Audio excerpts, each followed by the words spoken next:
Ravenclaw played Slytherin a week after the start of term. Slytherin won, though narrowly. According to Wood, this was good news for Gryffindor, who would take second place if they beat Ravenclaw too. He therefore increased the number of team practices to 5 a week. This meant that with Lupin's anti-Dementor classes, which in themselves were more draining than 6 Quidditch practices, Harry had just 1 night a week to do all his homework. Even so, he wasn't showing the strain nearly as much as Hermione, whose immense workload finally seemed to be getting to her. Every night, without fail, Hermione was to be seen in a corner of the common room, several tables spread with books. Arithmancy charts, ruined dictionaries, diagrams of muggles lifting heavy objects, and file upon file of extensive notes. She barely spoke to anybody and snapped when she was interrupted. "How's she doing it?" Ron muttered to Harry one evening as Harry sat finishing a nasty essay on undetectable poisons for Snape. Harry looked up. Hermione was barely visible behind a tottering pile of books. "Doing what?" "Getting to all her classes," Ron said. "I heard her talking to Professor Vector, the arithmancy witch, this morning. They were going on about yesterday's lesson, but Hermione can't have been there because she was with us in Care of Magical Creatures. And Ernie Macmillan told me she's never missed a Muggle Studies class, but half of them are at the same time as Divination, and she's never missed one of them either." Harry didn't have time to fathom the mystery of Hermione's impossible schedule at the moment. He really needed to get on with Snape's essay. 2 seconds later, however, he was interrupted again, this time by Wood. "Bad news, Harry. I've just been to see Professor McGonagall about the firebolt. She, got a bit shirty with me. Told me I got my priorities wrong. Seemed to think I cared more about winning the cup than I do about you staying alive. Just because I told her I didn't care if it threw you off, as long as you caught the snitch first." Wood shook his head in disbelief. "Honestly, the way she was yelling at me, you'd think I'd said something terrible. Then I asked her how much longer she was going to keep it." He screwed up his face and imitated Professor McGonagall's severe voice. "As long as necessary, Wood. I reckon it's time you ordered a new broom, Harry. There's an order form at the back of Which Broomstick. You could get a Nimbus 2001 like Malfoy's got." "I'm not buying anything Malfoy thinks is good," said Harry flatly. January faded imperceptibly into February, with no change in the bitterly cold weather. The match against Ravenclaw was drawing nearer and nearer, but Harry still hadn't ordered a new broom. He was now asking Professor McGonagall for news of the firebolt after every Transfiguration lesson. Ron standing hopefully at his shoulder, Hermione rushing past with her face averted. "No, Potter, you can't have it back yet," Professor McGonagall told him the 12th time this happened, before he'd even opened his mouth. "We've checked for most of the usual curses, but Professor Flitwick believes the broom might be carrying a hurling hex. I shall tell you once you've finished checking it. Now, please stop badgering me." To make matters even worse, Harry's anti-Dementor lessons were not going nearly as well as he had hoped. Several sessions on, he was able to produce an indistinct silvery shadow every time the boggart Dementor approached him, but his Patronus was too feeble to drive the Dementor away. All it did was hover, like a semi-transparent cloud, draining Harry of energy as he fought to keep it there. Harry felt angry with himself, guilty about his secret desire to hear his parents' voices again. "You're expecting too much of yourself," said Professor Lupin sternly in their 4th week of practice. "For a 13-year-old wizard, even an indistinct Patronus is a huge achievement. You aren't passing out anymore, are you?" "I thought a Patronus would charge the Dementors down or something," said Harry dispiritedly.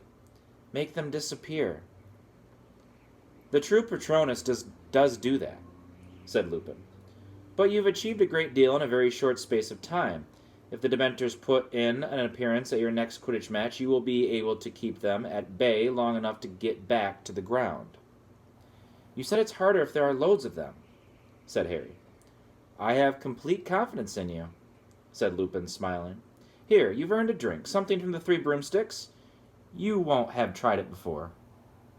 He pulled 2 bottles out of his briefcase. "Butterbeer," said Harry without thinking.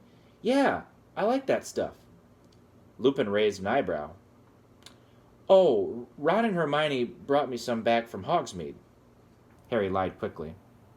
I see, said Lupin, though he still looked slightly suspicious. Well, let's drink to a Gryffindor victory against Ravenclaw. Not that I'm supposed to take sides as a teacher, he added hastily. They drank the butterbeer in silence until Harry voiced something he'd been wondering for a while. What's under a Dementor's hood? Professor Lupin lowered his bottle thoughtfully. Well, the only people who really know are in no condition to tell us. You see, the Dementor lowers its hood only to use its last and worst weapon. What's that? They call it the Dementor's kiss, said Lupin with a slightly twisted smile.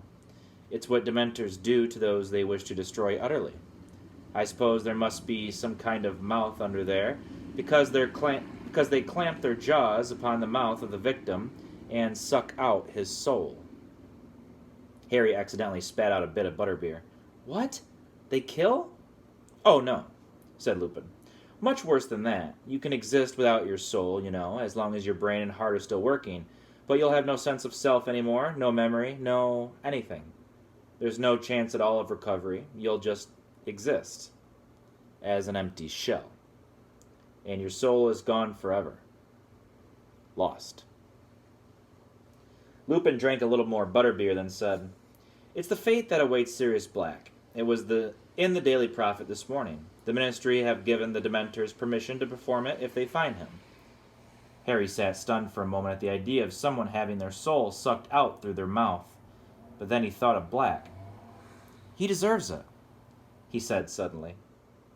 You think so? Said Lupin lightly. Do you really think anyone deserves that?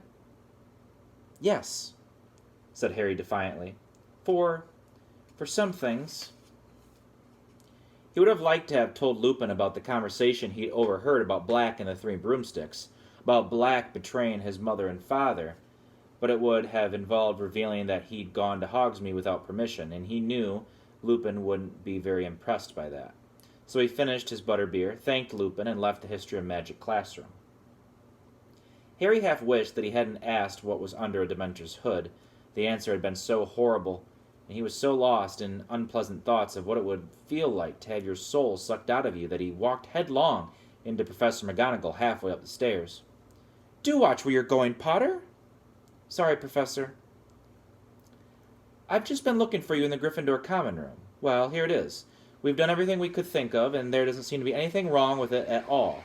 You've got a very good friend somewhere, Potter. Harry's jaw dropped. She was holding out his firebolt, and it looked as magnificent as ever. I can have it back? Harry said weakly. Seriously?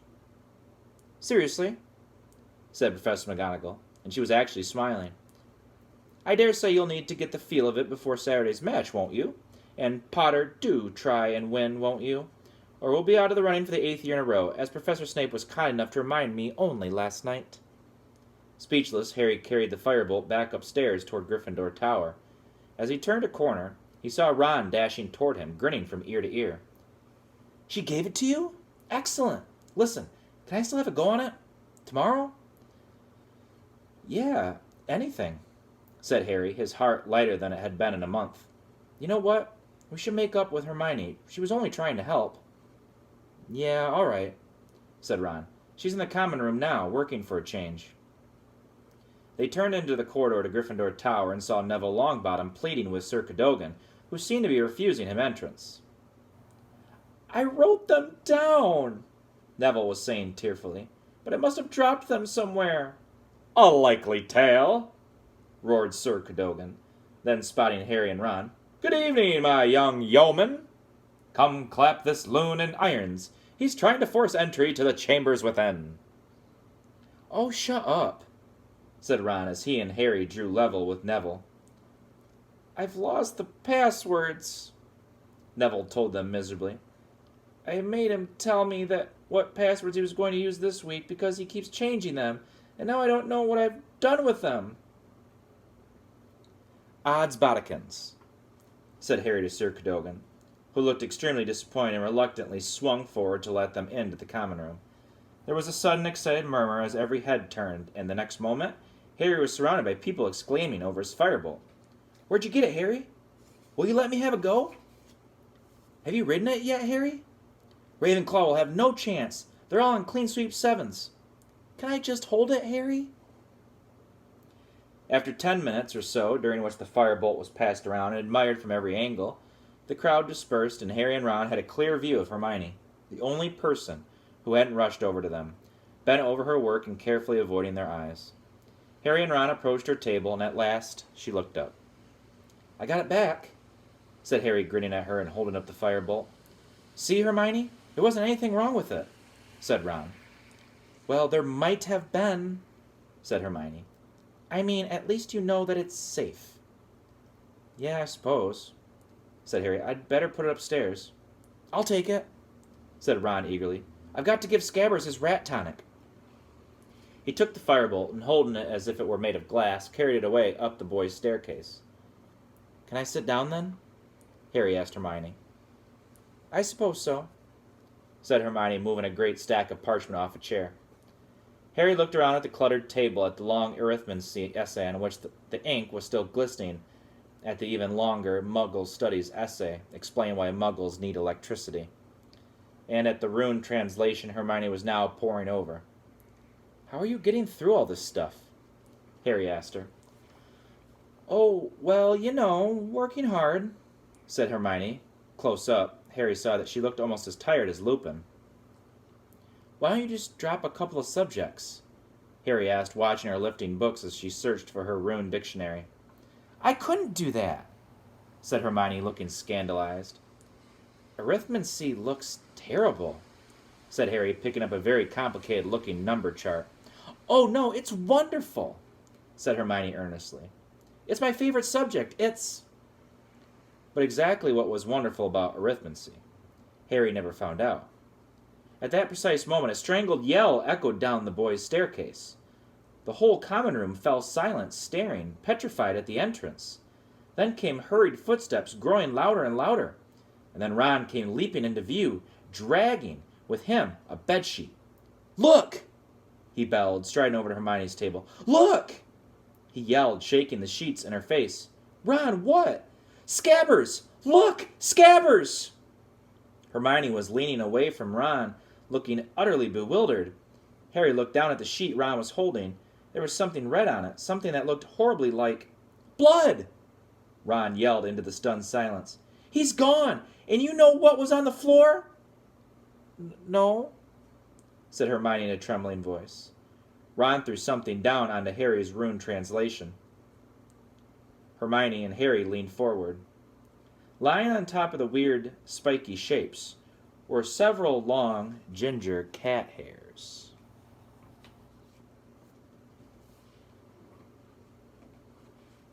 Uh-oh, kids, did Crookshanks do something? Guess we'll have to find out in the next chapter. Alrighty, that's the end of chapter 12, the Patronus, Expecto Patronum. The next chapter is chapter 13, and it is titled Gryffindor versus Ravenclaw. It's time to play some Quidditch. Alright, tune into the next reading. See you, kids.